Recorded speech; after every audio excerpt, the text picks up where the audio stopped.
ก็อย่าเอาดอกคำห้างเรื่องห้างลางลูกชายเกินบางก็เฮาปีเตก็เก็บ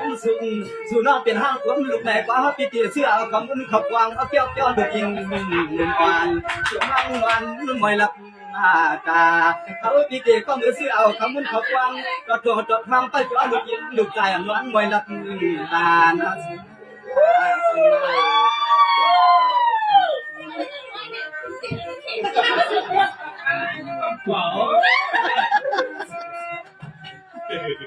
สมาในยพ่อน้องเคยหาคนหลีเมื่อหาเมืองเฮานะ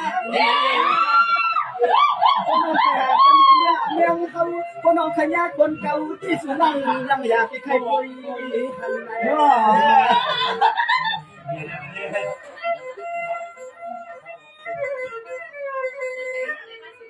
เมียวอาเจียงอาเพื่อนที่เอาเปลี่ยนนาหัวนาเฮือนนาย